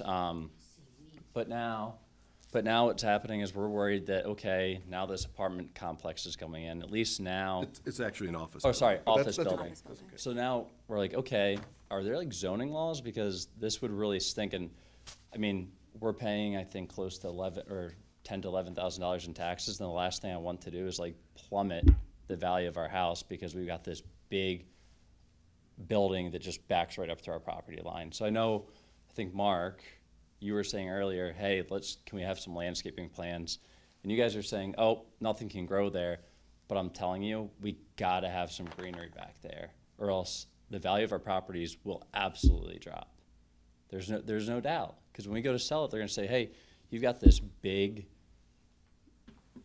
business complex right here versus when we bought it, it was like another family house. So I just request that you guys try to come up with some type of plan, work together, that there's gonna be some greenery there. And I don't know if there are zoning laws, but I am a bit surprised that in an area where it's all residential right there, that it could be torn out and then put into business units. So that's my concern. I don't know if you guys also have concerns. I think, Case, you probably have similar concerns. Basically what you said, correct? But I don't know what power we have. I just wanted to tell you guys the story that we're kind of faced with right now. That's all. Okay, thank you. Yep. Anybody else wish to speak? And I also, oh, sorry, one last thing. So, is there anything like, you guys are all looking at plans and stuff, so I have no idea right now the picture, like, are we going to essentially be looking out our back door and have this building like immediately up into our fence line? Or is there gonna be, 10, 15 feet and then that? I mean, I'm glad we got the notice to come here, but I'd also be curious to get feedback from you guys. Do we have any say other than voicing our concerns in this process? We're not allowed to respond during public comment, Got it, okay, but At the end, maybe we can Yeah. make a few we comments. can Okay. comment among ourselves. got it, okay. All right, thank you.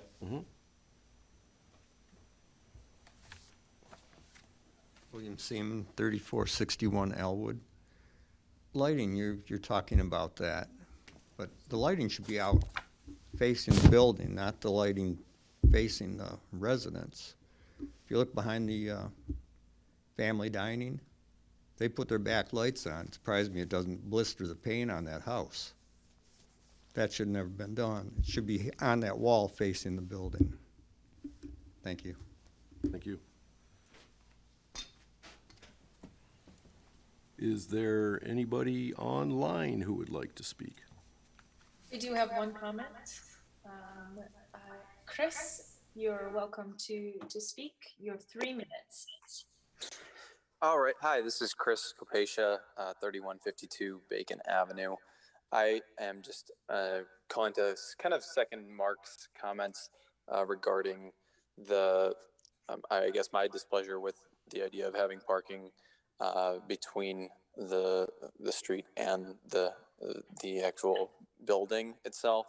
I do think that really kind of takes away, and in my opinion, it's something we see a lot around Metro Detroit because of the dominance of automobiles. It's not exactly the most appealing appearance from my perspective. I think that from a design standpoint and just an overall aesthetic standpoint for a neighborhood, having the buildings up against the road is or closer to the road is a little bit better, so that you're in, and also helps to create even more of a barrier for sound. So that's just something that I wanted to comment on as well. Thank you very much.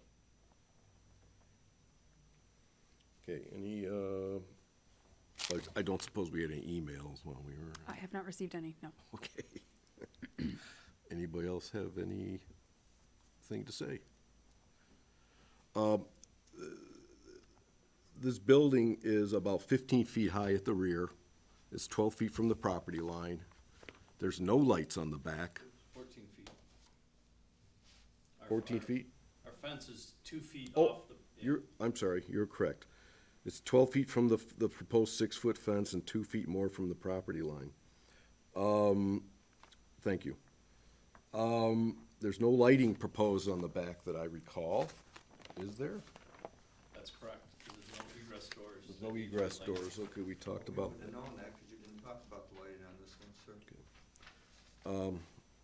So, and so actually, there's 2 feet of this office building's property is gonna be on the opposite side of the wall. Correct. What happens to that 2 feet? Okay.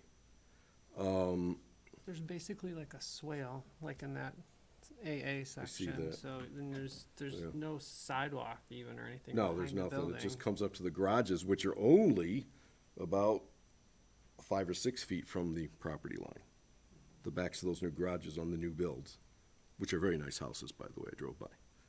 So the garages are very close to the property line, the back wall of the garages. So I just wanted to, we're not supposed to respond, but I wanted to describe that to everybody, that it's a 15-foot tall building, 12 feet from the wall, 14 feet from the property line. So there'll be the existing property on Elwood fence, a 2-foot gap, and then The 6-foot high the wall, big privacy wall. which will be decorative maintenance, or decorative masonry, Got it. So there'll as be we a weird- talked on the there'll be a previous. gap. How tall would that wall be? 6 feet. 6 feet. Should be 8. Ordinance requires 6, so. You're gonna match walls that are already there? It looks like the wall runs north-south in the entire property, the new masonry wall. So, I apologize, what did you guys say was gonna, so you said? this is being recorded, so if you would step to the Oh, okay. microphone, please. So you said the property line, and then you said there's a 2 feet space, the wall, and then 14 feet, Then 12 feet, then 12 feet. to and a then 15-foot tall building, Okay, approximately. got it. So what's that 12 feet between the wall and the building? Is that gonna be like a driveway or something? We Or just talked about gravel. Got it. So, the applicant on the previous project indicated that they'd have difficulty growing Growing. large plants in there, which would mean sod wouldn't grow, so we talked about, and it's up to them, but when they come back to us, we talked about some kind of a gravel maintenance strips, as it's called, so. Got it. 12 feet from the building, 12 feet does seem, because it's not a super tall building. If it's only, how tall is the building, did you say? 15. 15 or feet? so feet. You feel like the sun for sure should be able to get up high enough to clear that 15-foot building, to put some greenery on the back of the wall, because the wall 6 feet isn't very good, but if you put trees back there, right, the trees will grow tall, and then that will be great, because then that covers everything.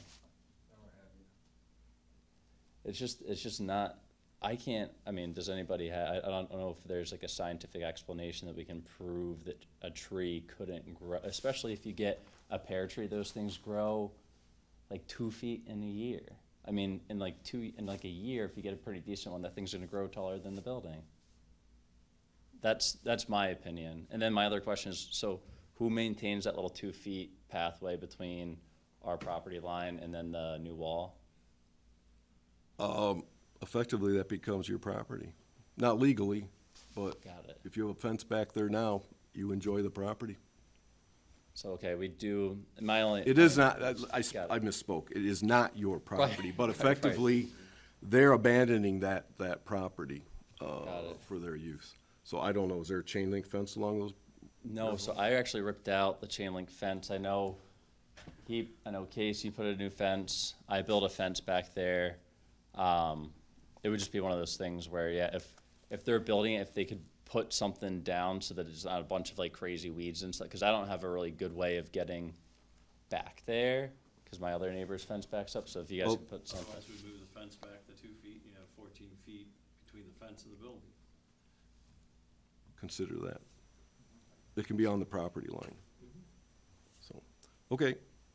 Thank you. Any more comments? Just a quick comment. I expressed my opinion about having parking lots in front. I don't like that, that look, that idea.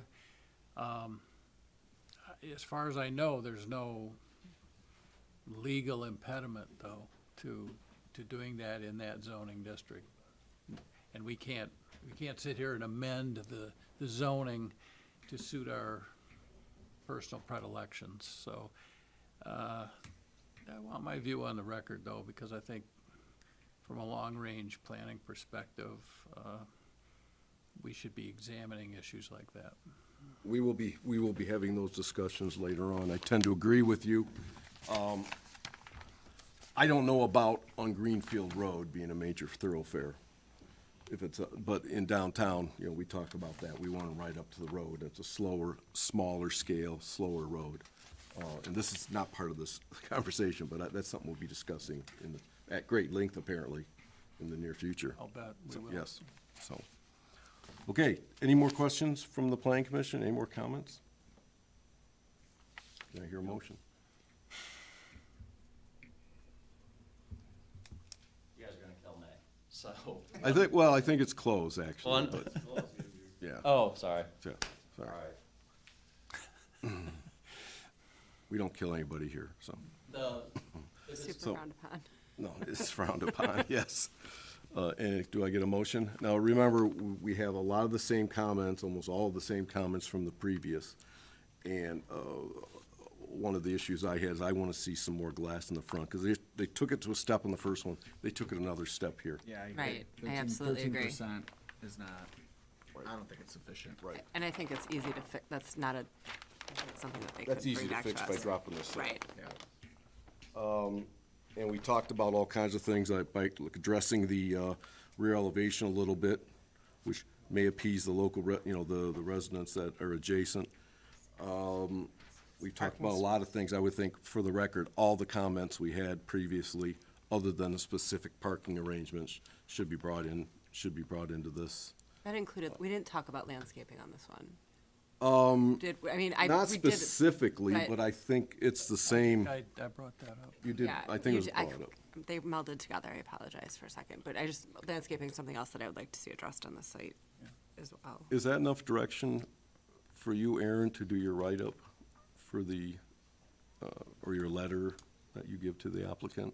Yeah, Okay. yeah, Carrying in everything from the first one, since they're so similar? yes. Okay. Well, I'll make the motion, then, I guess. I move we postponed PSP 0321 to address issues expressed during this meeting, and to be rescheduled at the applicant's convenience. Support. Can I get a roll call? Bartis, Yes. Patterson, Yes. Petrowski, Yes. Richardson, Yes. Stern, Yes. Smith. Yes. Okay, thank you, everybody. Thank you. Thank you, everybody.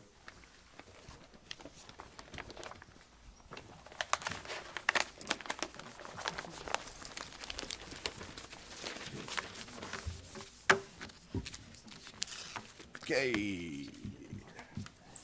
Ms. Schluto, will you call item number 3? It's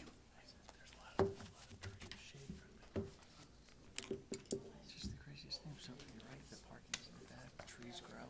My whole thing is I'm like, 5 years in a seller house, I want to be greenery there. You're not. Excuse me, sir. Hey, Mark, can we move on, please? We can. Yeah, okay, Thank you, guys. thank you, though, Thanks. sorry.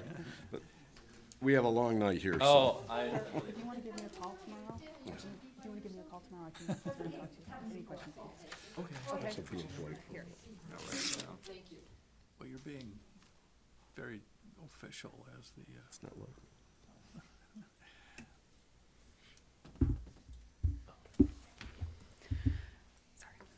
Okay, so item number 3 is a matter of holding a public hearing for the Berkeley Master Plan. Before we get started on Right. that, Have a presentation? presentation. So we have Megan Mason-Minnick here from Carla Wortman. I think you all have met her once or twice. I didn't know who maybe. she was with her mask. So we're in person now, and the main event of the evening. So we thank you for all of your comments that you had last month. So Megan and I worked diligently to go through all of that, and so we have a little presentation for all of the public here to partake. So Tori, could you cue that up for me? Berkeley Master Plan, Planning Commission, yay. Okay, next slide. So this is to go over the timeline of where we've been and where we are right now for the folks listening at home. So we are now in phase 3, the final adoption of the plan. This all started in late December 2019, as you can see. So we have the 3 phases, phase 1, phase 2, phase 3. Phase 1 was about vision and outreach. We did community engagement, pop-up surveys, data analysis. And as we were moving through that initial phase, the pandemic hit. So as we've discussed many times, we had to reconfigure our public engagement strategy and transfer to a very virtual web-based platform. But we didn't want that to deter us or stop us, so we kept moving and went into phase 2, the plan design and drafting, where we've been working for quite some time. We've engaged the help of the Master Plan Steering Committee, a group of 15 property owners, residents, business owners here in our community who've been a vital help to us, and the guidance of the Planning Commission as well. So we've had a lot of plan meetings there. Then we moved into the final phase of adoption, where we had the videos and surveys on housing and corridors to get a little bit more input on those 2 specific topics. We had a virtual open house, and then after that last leg of the community engagement strategy was done, we were able to finalize all of the drafting. So a number of chapters have come to the Planning Commission over the last several months. Last month was the most final version of it, and you were provided a number of comments to us, which we'll get into in a few minutes. Tori? Okay. And so this just kind of highlights some of the community engagement that we did for this master plan, and this is just a brief snippet. So we had master plan webinars. We had 2 master plan days that were declared by City Council. One was when the May 20th, 2020, when the survey went out to the public. The second one was just this past July when the plan was released to the public, adjacent communities, reviewing agencies, Oakland County, et cetera, and that was done July 22nd, 2021. So all of those comments had been passed on to the Planning Commission last month. And so we thank the community, we thank the business owners and everyone for their feedback. It's been invaluable to us as we've moved through this plan. Tori? Okay. And now just to highlight some of the overarching themes of the plan itself. So Berkeley's vision. This vision statement was carefully crafted with the steering committee and tweaked with the Planning Commission as well. So Berkeley will be a thriving 21st century municipality rooted in strong neighborhoods and a walkable design, supported by a caring community that helps every resident, business, and visitor to flourish. Now, this is something that you ask any resident in Berkeley, and they'll tell you how much they love their neighborhood, how much they love the walkable downtown. They're a caring community, and they want to continue that into the future. Tori? Berkeley's mission. Berkeley will strive to enhance economic vitality, preserve neighborhoods, and foster progress to implement the city's vision and values. So, not really much to expand upon there. It's Berkeley wants to have the economic downtown, the vitality of the downtown, and also make sure that it's supportive of its residential neighborhoods. Tori? Finally, Berkeley's values. These are 4 power statements. So Berkeley is caring, Berkeley is innovative, Berkeley is welcoming, Berkeley is active. So you can see that in the innovative way we've incorporated Buckley Nights into our downtown, how we welcome new community members here in the city, new businesses. Berkeley's active. We have a number of parks and a number of programs that are facilitated through the Parks and Rec program, which is phenomenal. And Berkeley is caring. So we have residents here who reach out to their neighbors and help in times of need and celebrate in times of joy. Tori? So now I'll turn it over to Megan, who will go through what we've done since the last meeting. Thanks, Erin, and thank you for this all and the opportunity to work here in Berkeley, and also to you, the Planning Commission and the Steering Committee. That you all were integral to the process. I feel like Mark Richardson helped to write the systems chapter, and we really used the things we heard from you and working with your staff, who were just fabulous, to present the plan that's before you. So updates that we had is lots of spelling, lots of grammar errors, lots of typos. I think you have a 4-page list of what we did at the back of the cover memo that was sent to you in your packet. With staff, we went over should, shall, and may, and when all they were used. Should is used in most instances because this is a plan. So this is the vision of what you would, to show a path of what would be welcome in the city, and what should occur. It was discussed also that may is used very rarely in the draft text and it doesn't convince a sense of authority. So a lot of times that was changed to should.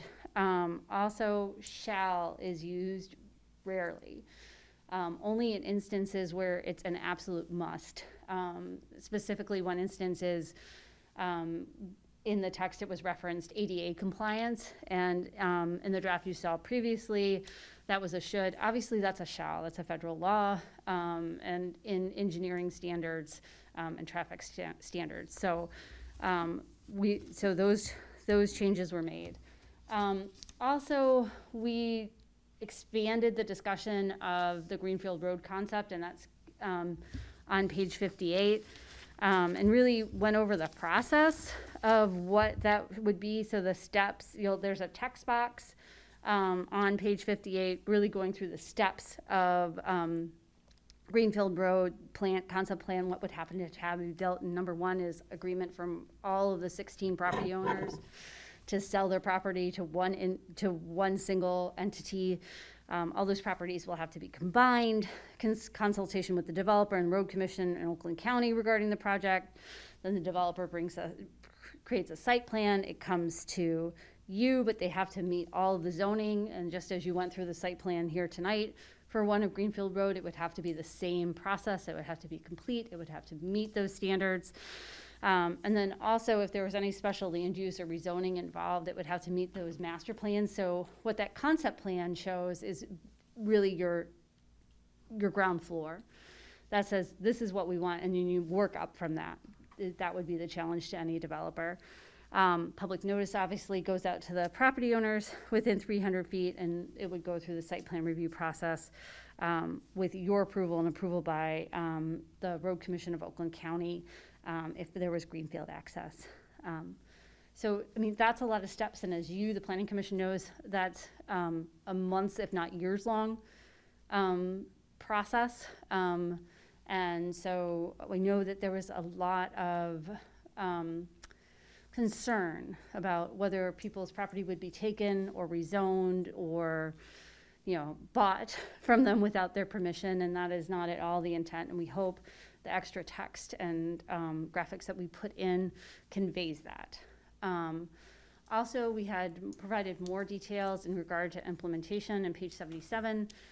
What happens after the plan's adopted, who's responsible for implementation, talking also about zoning ordinance amendments, and then how that implementation matrix and how it should be updated, and also the requirement by the Michigan Planning Enabling Act that in 5 years, the city looks at the master plan again and does any updates.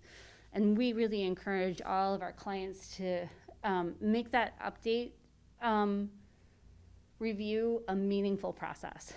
You went through a huge master plan revision, but as we go through the next 5 years, there may be a specific area of the city that you want to concentrate on, or a specific corridor, or more emphasis on sustainability and have your own sustainability plan that's an amendment to the plan. That 5-year update is a natural time to really take a pause and look at those and at least update that implementation matrix, if not determine what else maybe you want to take a deeper dive into. Tori, if you could forward.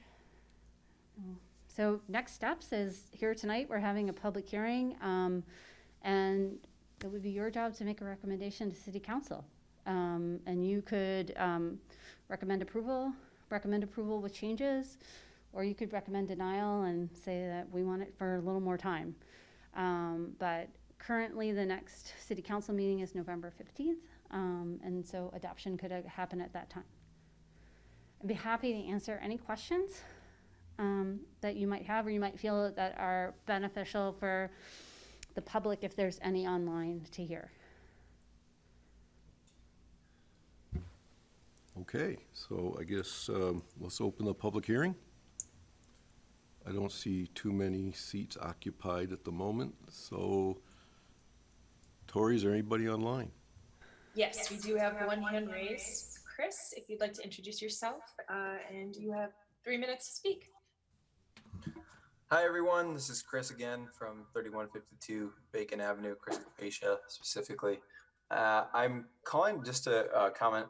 One element that I am still kind of a little dissatisfied with in regards to the master plan is the future land use that doesn't include the potential really for multi or even low density multifamily housing along the 12-mile corridor and surrounding those gateway corridor kind of spaces that are assigned.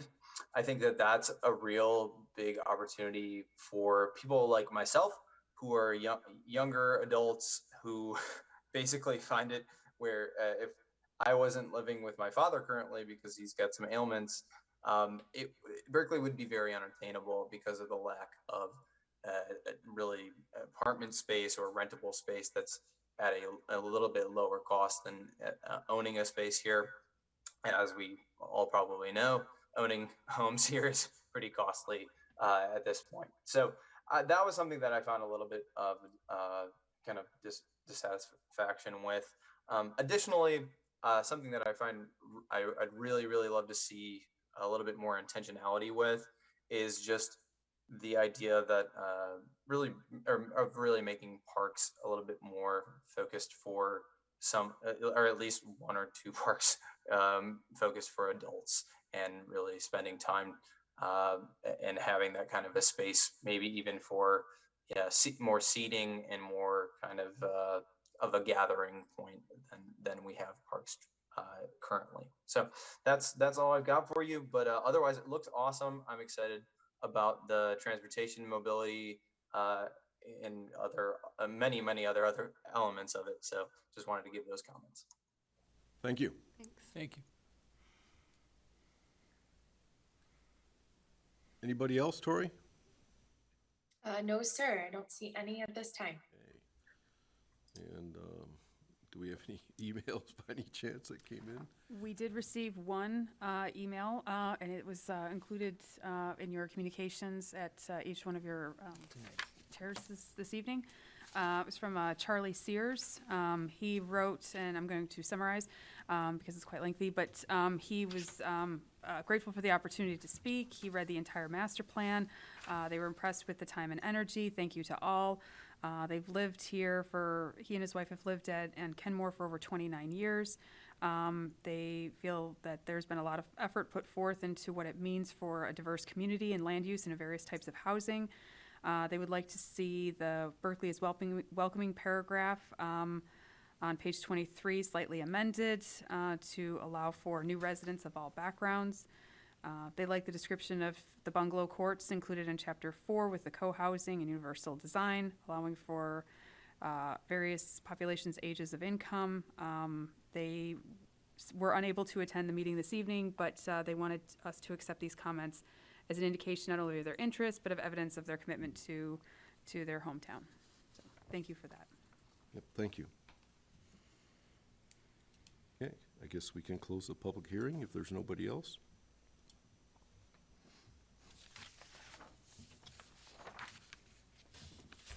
Okay, would anybody, it's unfortunate that all 9 of us aren't here tonight. I think in the last meeting or 2, everybody was speaking in favor of this, and but it's too bad that more aren't here tonight. So, but with that, anybody like to make a motion? Can make a motion to approve the.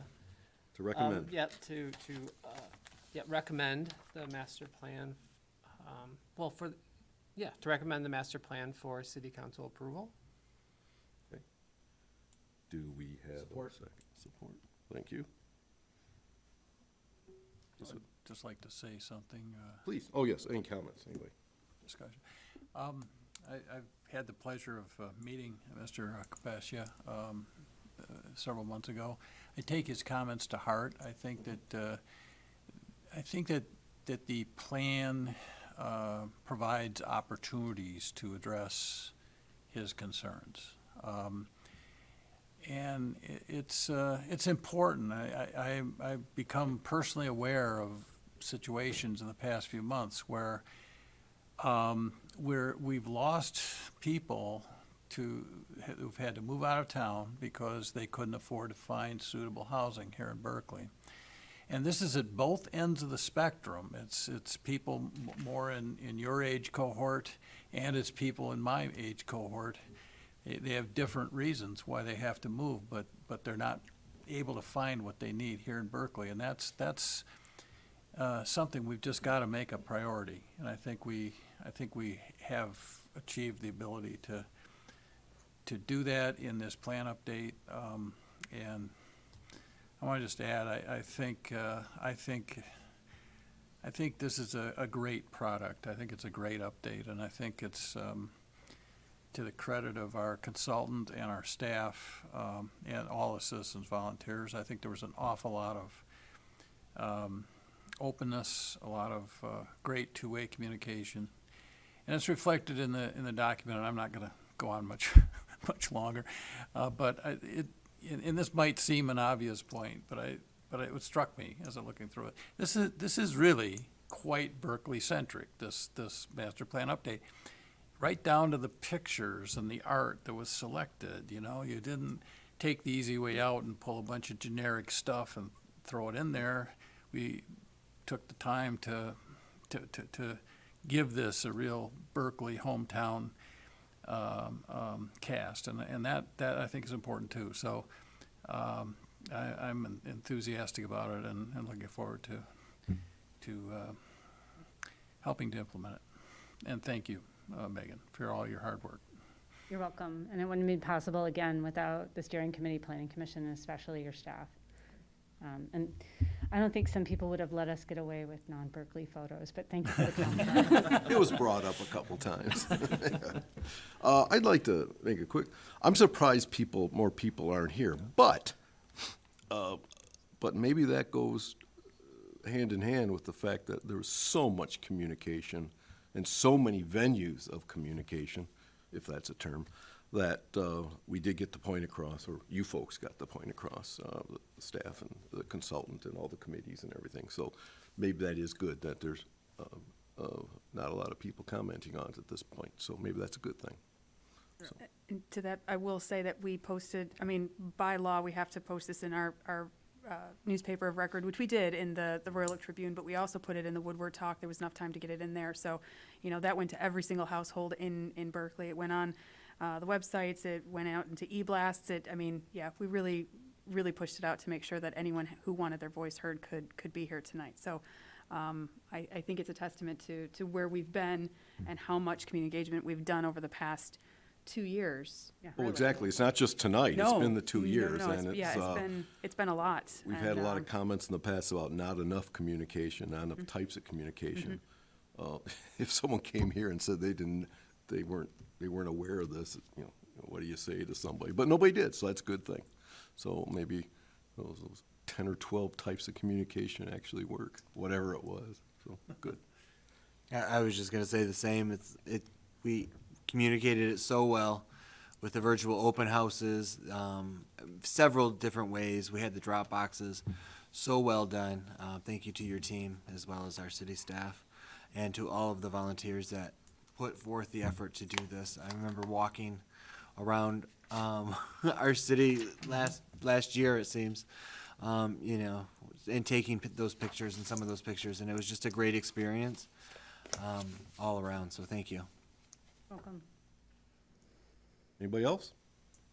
I mean, I joined the planning commission late, right? Get your name on it, though. Yeah, I know. So I just wanted to say, obviously, you know, you guys did a fantastic job. You know, I didn't have any comments to make. It looked great from the beginning, and so definitely very impressive work from this committee. Absolutely. And I do want to say one, I like the graphics. Nobody reads the appendix. I scanned it. You know, I won't say I'll probably read it, but, well, I might read it You someday. probably will read I it. probably will. But the graphics are great, and both in the appendix and the document itself. A lot of them, you know, we made fun of other, back in the old days when it was different colored tape dots on, The Zipatone. before Zipatone. Oh, I'm no. older than you. So it was little tape dots of different colors, bad, yellow, or red's bad, yellow's marginal, green's good. So we've come a long way, but these graphics really are good, so. Okay, we have a motion and Motion a on the second. table? We do. Are we gonna Ready? vote? Patterson. Yes. Petrowski. Yes. Richardson. Yes. Stern. Yes. Bartis. Yes. Smith. Yes. Okay. With that, are there any liaison reports? The environmental committee did meet last week. We heard from DPW Director Schuler in regards to the old perennial topic of stormwater management. He did a good job of laying out the challenges, and I'm encouraged to hear that there's a lot of interest by DPW and the Parks and Rec Department in greening up some of our parks, putting some green features in some of the parks. So look for some more information about that coming along. And we're looking forward to a new facilities manager coming on board in November. And that should help us jumpstart our energy efficiency efforts. And I apologize for not knowing who is on or not on different. I'm on nothing. Okay, maybe they're all absent tonight. So, we used to have a Parks and Rec. I was a Parks and Rec. I was too, and then they didn't appoint me. Oh, I did go to Parks and Rec. There really wasn't much. Some Halloween events going on. Nothing for this board. okay. We'll start on this end, Commissioner staff reports. Nope. Nothing for me. Mr. Petrowski? Nope. Nothing. Mark? Talked enough tonight. I haven't. Please. I just want to extend my appreciation and thanks to all the planning commissioners for all the work on the master plan over the past 2 years. Your efforts and your input have been invaluable. I'd like to thank the master plan steering committee for all of their efforts and guiding us through the past 2 years. Certainly our fearless and tired communications staff, Tori, Stan, for helping us facilitate all of the webinars and transferring from such a face-to-face interaction, community engagement strategy that we had planned to developing an entirely new strategy on the fly. That was their help we wouldn't have been able to do half of what we did without them. And I'd like to thank Megan and Ben from Carla Wortman for all of their tireless efforts and all of their time, their consultation. They've been wonderful to work with, and they've been champions for helping us get through this and brainstorming with us at all hours of the day. It seems like we were chatting and talking. So they've been a wonderful team to work with. So I just want to thank them and thank you to all the residents, business owners, property owners, stakeholders, everyone who came out to any of our engagement strategies in Berkeley. The community has really welcomed this project and has been very receptive to our ideas and to providing us with their feedback so we could craft a plan that reflects their needs, wants, and hopes for the future. So I just wanted to put that out and thank everyone for helping us facilitate this project. Okay, and then finally, Aaron, you put a few hours into it also. And just a few. Yeah. Not many. So, okay. Do I have a Motion to adjourn. Okay. Support. Oops, I put it away. Hold on. We don't usually roll call for adjourn, do we? Yeah. Just a quick one. You don't get to do this very often. Sorry, do we have a motion for adjourn? Yes. Motion to adjourn. Support. Petrowski. Yes. Richardson. Yes. Stern. Yes. Bartis. Yes. Patterson. Yes. Smith. Yes, done. Thank you, everybody. Thanks. Thanks for chairing the meeting. Yeah, different when you're sitting there. A little louder.